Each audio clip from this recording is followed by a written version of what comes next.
Hurricane Melissa, a Category 5 hurricane, made history as one of the strongest hurricanes in the Atlantic history. Had winds as strong as 185 miles per hour, caused severe damage and flooding on several islands in the Caribbean, most notably Jamaica, which is the island that we're going to discuss in this video here. At the recording of this video, the death toll had climbed up to about 60. But in Jamaica, the death toll currently is sitting at 28 at the recording of this video. They're still verifying, potentially more deaths, unfortunately.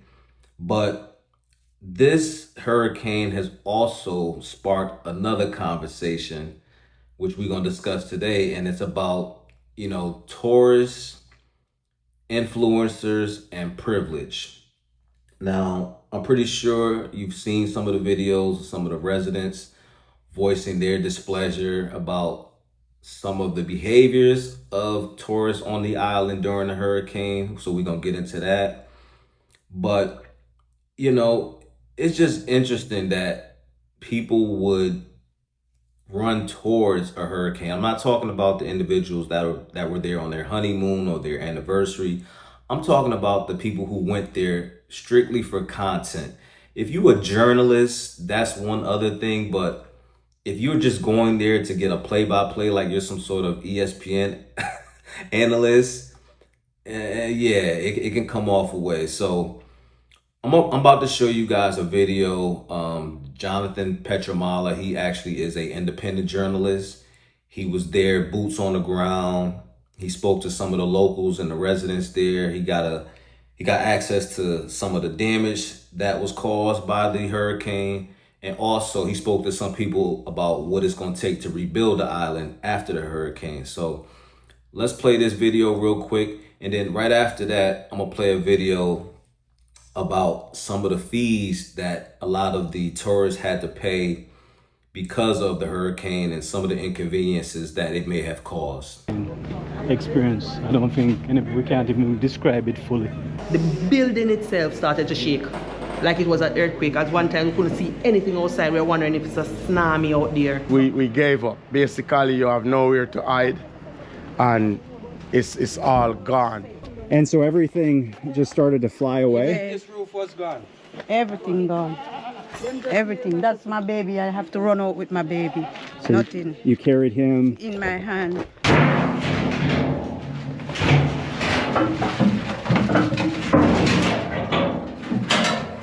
So you're telling me you stood on top of this toilet? I was saved by a toilet. We're still hoping. We thought the rescue team will be like yesterday, like it's been 2 days. Yeah. This is the worst thing Jamaica ever woke up in. It's as bad as we feared, but we just weren't able to see because of the lack of communication. But finally, with the road open, we have arrived here in Black River. This is as bad of damage as you're ever going to find in any hurricane, from Dorian, Michael, Beryl, you name it. This is catastrophic. Every direction, everywhere you walk, everywhere you look. Nothing is the same.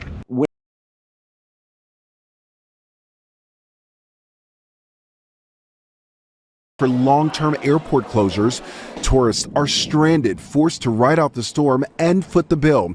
Nearly 30 people from a wedding, including the bride and groom, now sharing an Airbnb after their resort said it would charge up to $200 extra per night to extend their stay. And a couple from Arkansas celebrating their anniversary, now stranded. We have 2 kids back home. So they were expecting their parents back on Sunday night. So as you can see, it caused like severe damage. People lost their homes, people lost their families. Some people can't even find family members. And it's gonna take a lot to rebuild for a country that is already considered a third world country. They don't have the type of resources that we have. So yeah, it's a bit much, man. My prayers go out to everyone that's on the island right now. But you also saw in the second video, there were people who planned their anniversaries probably months in advance, weddings, People went there probably for their honeymoon and all those type of things. So you saw flight delays, cancellations. Obviously, the airport, no planes could fly during a hurricane, right? And, you know, some resorts were actually charging, you know, tourists and guests extra to extend their stay because they couldn't go back to, you know, they couldn't go back home because they couldn't get on the plane. And, you know, some people will say that, you know, the resort should have been a little bit more accommodating.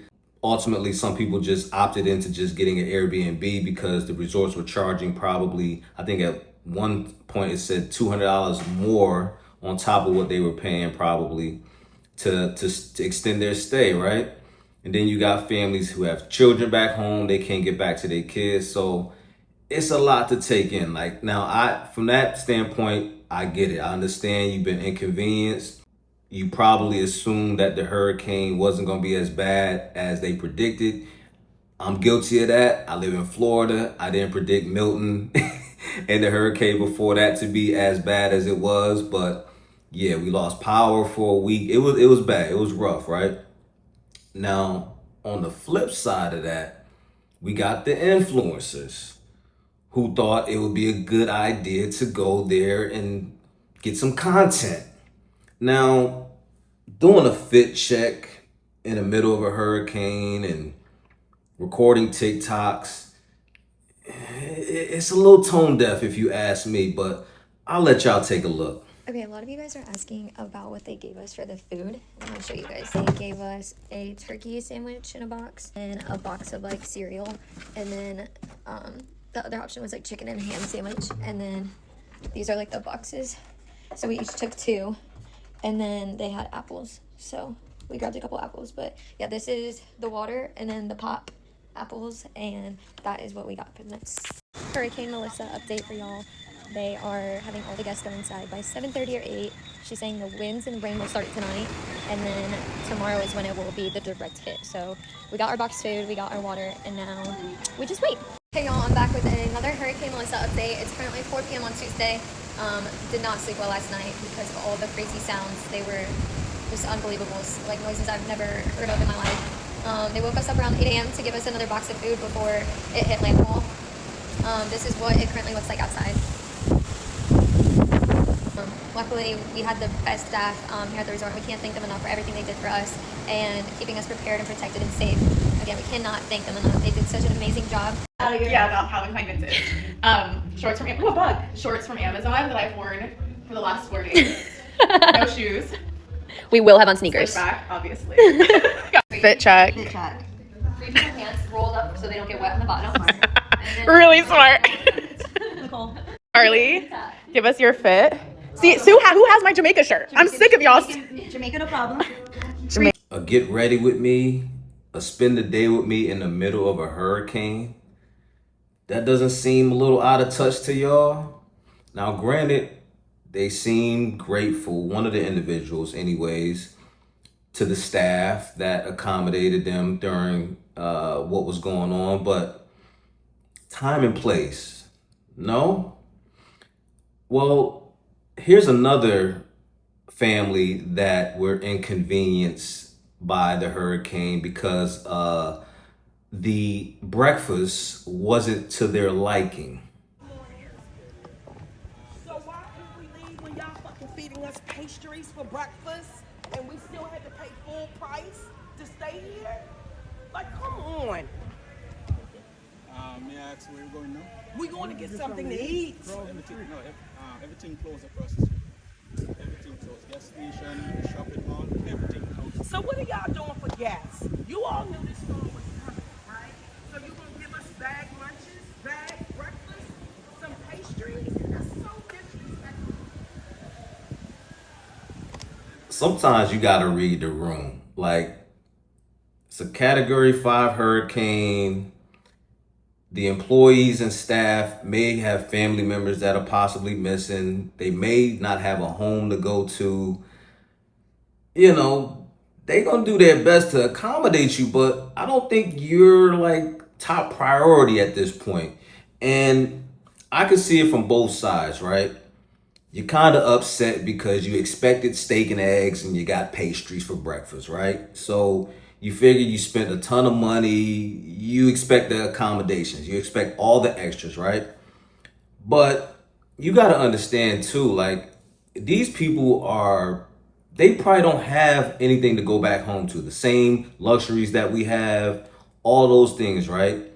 And sometimes it's about your tone and your delivery. Now, she seemed unhappy, obviously, but you're speaking to them in a manner where it could come off like you're speaking down to them and not like showing any signs of remorse or just no lack of consideration at all for these people, right? So I think that the guests need to understand that these are circumstances that are out of the resort's control. And then also the staff could possibly do a better job at conveying the message that we're doing the best that we can to accommodate you. But obviously, considering the circumstances, this is the best that we can do. And there has to be an understanding between the two, right? Now, the residents of Jamaica were furious. They was not happy at all with the tourists, and they had something to say as well. These black Americans on my feed at the resorts are so annoying. I can't wait for them to fix the airport so y'all can get back the home. We tell you that now, we don't want to know Jamaica because the mentality is so fucked up. And it's so crazy. It is the black Americans. You know what, the one them we think could understand we more and be more nicer to we. And them are the fuck up one, and them are in trouble. Let me make this very clear for y'all. As a former resort worker, regular we want to tell you to go suck on the mother. I'm not here what watch and not understand. Yeah man, a regular we want to tell you to go suck on the mother. Because the attitude just fuck up. Hurricane Melissa has been a warning long before it reached. Y'all knew this shit was coming. Y'all came and find everything to complain about and come on the internet with it. Y'all need to get the back home. We don't give a who choose not to come back to Jamaica. Keep on a bumbuckler money and go on elsewhere with no fucking attitude. Yeah, I see this big fat sour one named Seymour or whatever the name. Go home. Let me add a picture, hungry belly girl. See hungry belly girl. Yeah man, no top complain I resort them for food and five. She wants a 5-star service during the fucking hurricane. That is a category 5. So you're a princess. I see it. One your bumbuckler, yeah. I am gonna need all of the ungrateful tourists to come out of my country by 3 p.m. sharp today. So you mean if you tell me, so after the people them on the resort, when they go to their home, some of them have the home to go back to. The way how these people are treat them like say they are nothing. You are in a category 5 hurricane. What you doing liquor? What you want liquor to do? Yeah, say, oh, them not serve no liquor, we can't go to the pool. Okay, go on to the pool. Go on in the pool. Go on to the pool. Go on to the beach. Make your water wash away your ass. Mind you, some of these people came to Jamaica knowing that we were going to get a hurricane. You coming to Jamaica when we were going to experience a hurricane is a choice. That is a choice. That is definitely a choice. So I don't know one more thing gonna come do. Get them out. Them might be like said the resort workers and don't have family too, and them not in the yard. They do, but instead they were in this category 5 hurricane trying to cater to it the best as possible. You think you can get 5-star experience when you have a category 5 hurricane? I'm sorry guys, it grieve my heart and me could be one resort worker because I say when I don't send them up and I need some place or some part, them find me on the spot. These people are so inconsiderate. And at the end of the day, when all this is done and over, they might go back at them yard. Some people have the yard to go back to. Some people on the roof. Some people, family members are missing. Like, oh my God, many of them ungrateful tourists have to come right out of my country. And it's always people where me and them are the same color behave so. They behave so entitled. You see the one them where I have opposite color to me, I see videos of them. I help clean up the resort. Some of y'all may not know this, but in a third world country like a Jamaica or like a Dominican Republic, getting a job at like the airport or one of these resorts is considered like a big deal. Like you've gone off to college. Now, obviously going to college and graduating in our culture is a much more significant achievement. But in that culture, that's considered like a big deal. Like you one of the family members that kind of made it, so to speak, right? So to be working at one of these resorts and to feel like you're being disrespected on top of everything that you got going on, you got family members probably missing, you got your house probably, you may not have a house to go back to, right? Yeah, I can see how some of these residents can feel the way they feel. And then I think they mentioned that one of one of the guests was complaining about the food. Now, everyone knows this, right? When you go to a different country and you want to experience the authentic cuisine of that country, it's not going to be on the resort. You know what I mean? Let's take the hurricane out of this, right? The best food is not going to be on a resort. At least the food that you're trying to taste that's authentic, like from that country. You want some good carbonara in Italy from Valentina, you might have to go down one of them alleyways in Rome. You know, Salvatore and them might be out there smoking a cigarette. It might be some graffiti on the wall, but that's going to be some of the best carbonara you ever had. You go to Mexico, you want some good enchiladas. You might have to walk by or drive through a couple cartel neighborhoods. But when you get inside, you know, Consuela going to have some of the best enchilada. They're going to make the guacamole right there in front of you. You go to Jamaica. You want some authentic oxtail, curry goat. You might have to, you know, drive through some of those shanty towns. You know, you pull up to the establishment, you might see some kids out there playing soccer barefoot. But when you go inside, you sit down, they bring the plate to you. Pauline gonna bring you some of the best oxtail, curry goat, jerk chicken you've ever tasted in your life. That's just the facts, right? So some of the complaints that some of these tourists have when it comes to their experience on these resorts, it comes from just lack of information. Like sometimes you just gotta tap in with the people to get the real authentic experience of that particular country, right?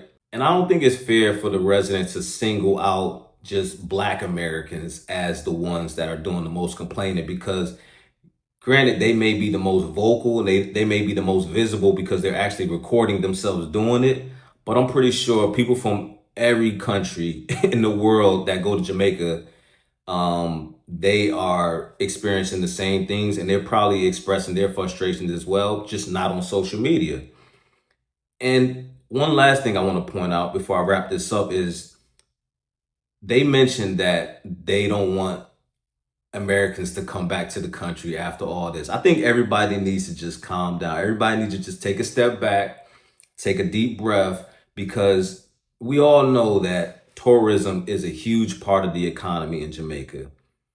You rely heavily on that. So I don't think that they actually understand the significance of that statement. But I think everyone just needs to show more empathy, more compassion, understand the circumstances, and understand that a lot of the things that they're experiencing is out of the hands of the resort. It's like it's a natural disaster taking place. You gotta just understand what the situation is, you know, do the best you can in that situation.